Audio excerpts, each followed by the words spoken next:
Hi hello నమస్తే, నేను మీ Kittu. Welcome to our channel. Venuswamy మీద అనేక ఆరోపణలు, అనేక సంచలన విషయాలు సోషల్ మీడియాలో చక్కర్లు కొడుతున్న నేపథ్యంలో ఆయన్ని మహిళా కమిషన్ 22వ తారీఖున హాజరు కమ్మని అడిగింది.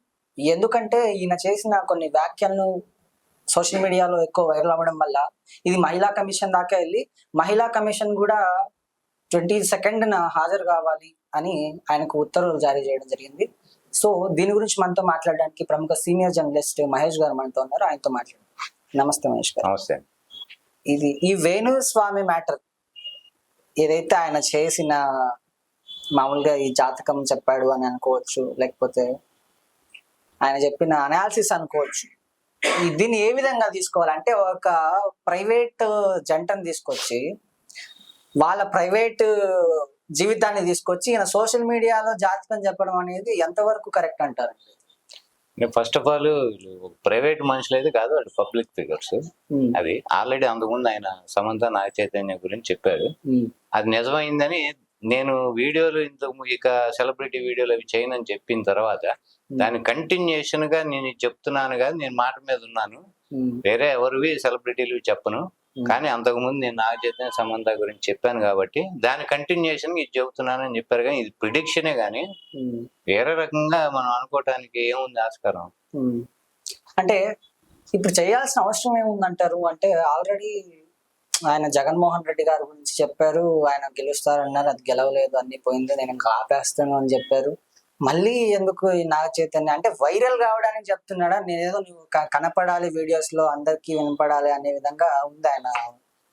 ఆల్రెడీ ఆయన చెప్పారు, నేను ఇంకా జాతకాలు చెప్పను, సెలబ్రిటీలు చెప్పను, పొలిటికల్ చెప్పను అని ఒక వీడియో రిలీజ్ చేశారు ఇది ఎలక్షన్ రిజల్ట్ వచ్చిన తర్వాత. కానీ దీన్ని ఈ వీడియో పెట్టే ముందే ఆయన చెప్పారు, నేను సమంత నాగ చైతన్య చెప్పాను, అది నిజమైంది.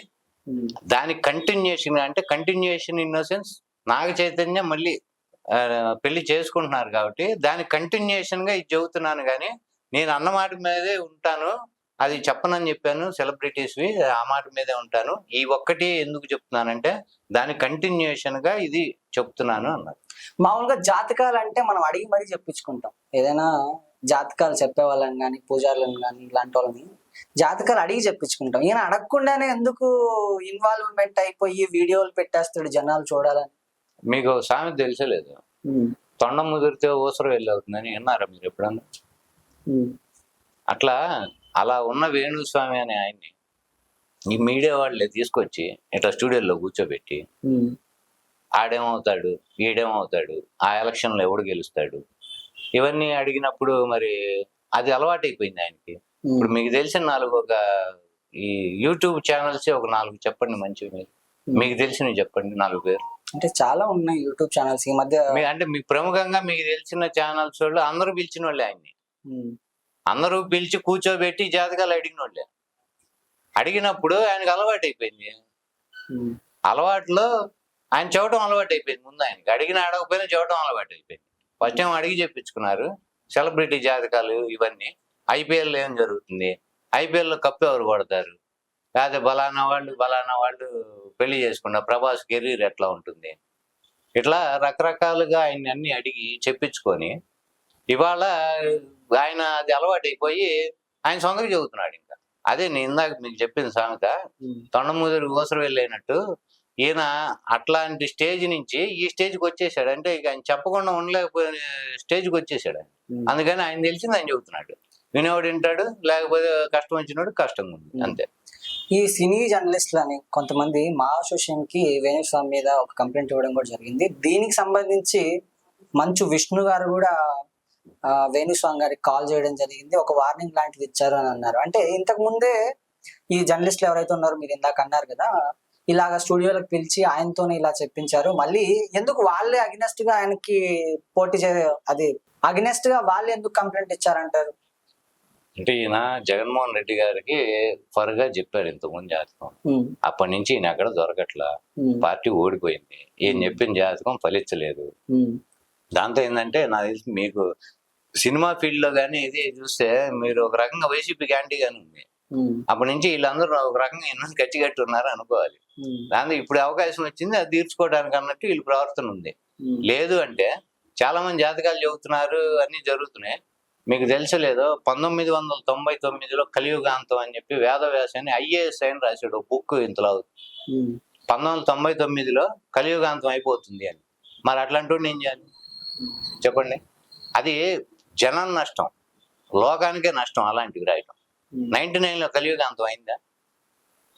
అయిందా? లేదు కదా. 24లో ఉన్నాం ఇప్పుడు మనం. మరి కలియుగాంతం 99లో అయిపోతుందని ఆయన IAS, retired IAS, Vedavyasa IAS ఆయన పేరు, ఆయన రాశాడు బుక్. మరి అప్పుడు జనం కలియుగాంతం అయిపోతుంది అని ఎన్ని దారుణాలు జరిగే అవకాశం ఉంది మీరు చెప్పండి కదా. అది కదా లోకానికి ప్రమాదం నిజంగా చెప్పాలంటే. అలాంటి ప్రమాదాలు గురయ్యేటట్టు ఎవడన్నా జాతకాలు చెప్పటమో ఇవి చెబితే అట్లాంటి వాడి మీద యాక్షన్ తీసుకోవాలి. అతనేమి ఎవడు ఏం చేయలేదు. ఒకటి కేసు కూడా, చిన్న కేసు కూడా ఎవడు పెట్టలేదు. మరి ఇప్పుడు ఇది ఎవడికి ప్రమాదం? ఇది ఎవరికన్నా నష్టమా? ప్రజలకి ఏమన్నా నష్టమా? ఇప్పుడు వేణుస్వామి అలా చెప్పాడు అంటే ఆయన ఎవరికైనా నష్టమా? ఎవడికి నష్టం చెప్పండి? నష్టం ఒకవేళ ఉంటే నాగ చైతన్య గాను ఇప్పుడు ఎంగేజ్మెంట్ చేసుకున్న అమ్మాయికి ఉండాలి కదా. యాక్షన్ తీసుకోవాలన్నా ఆయన మీద, లేదంటే ఏదన్నా కేసు పెట్టాలని ఏం చేయాలన్నా వాళ్ళిద్దరు రియాక్ట్ అవ్వాలి. కన్నకి లేని దొరద కత్తిపేటకేంది కానీ వీళ్ళకేం సంబంధం అసలు? ఇప్పుడు వాళ్ళు చెప్పింది వాళ్ళిద్దరి గురించి జాతకం ఆయన చెప్పారు అనుకోండి, ఆయన తప్పే అనుకుందాం. వాళ్ళకి లేని దొరద వీళ్ళకేంటి? ఇప్పుడు ఇట్లాంటివి చాలా జరిగినాయి, ఇందాక ఎగ్జాంపుల్ చెప్పినట్టు. అటువంటి వాళ్ళ మీద వీళ్ళు ఎందుకు యాక్షన్ తీసుకోరు? పోనీ అది ఎప్పుడో జరిగిపోయిందిలేండి. ఇప్పుడు జ్యోతిష్యాలు చెప్పటం ఇవన్నీ కామన్. ఉగాది రోజు పంచాంగ శ్రవణం చేయిస్తారు. పంచాంగ శ్రవణంలో ఇప్పుడు చూడండి మీరు, కాంగ్రెస్ వాళ్ళు ఒక చోట పంచాంగ శ్రవణం, ఇంకో పార్టీ బీఆర్ఎస్ ఒక చోట, బీజేపీ వాళ్ళు ఒక చోట పంచాంగ శ్రవణాలు పెడతారు. ఏ పార్టీ తగ్గట్టు ఆ పంచాంగ శ్రవణాలు చెబుతారు వాళ్ళు. మరి వాళ్ళు చెప్పినవి జరగవు కదా. జరగనప్పుడు మరి వాళ్ళని లోపలేయాలిగా. ఇప్పుడు బీఆర్ఎస్ వస్తుంది, మళ్ళీ కేసీఆర్ గారు అవుతారని పోయినసారి కాదు లాస్ట్ ఇయర్ చెప్పటం, ఆ పంచాంగ శ్రవణంలో ఆయన చెప్తాడు. నెక్స్ట్ కాంగ్రెస్ వస్తుంది, కాంగ్రెస్ అధికారం దక్కించుకుంటుందని కాంగ్రెస్ వాళ్ళు గాంధీ భవన్ లో పెట్టిన పంచాంగ శ్రవణంలో ఆయన చెప్తాడు. ఎవరిదో ఒకటిది తప్పు అవుతుందిగా, అందరిది నిజమైతే అవుతుంది కదా.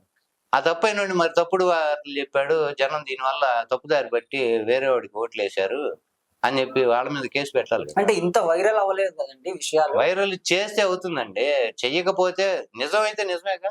వైరల్ అయితేనే నిజమా? వైరల్ అవ్వకపోతే నిజం కాదు. నిజం అంటే చాలా మంది చూసారు కదా, అది జనాల ఇంట్రెస్ట్ మీద ఉంటుంది అంతే.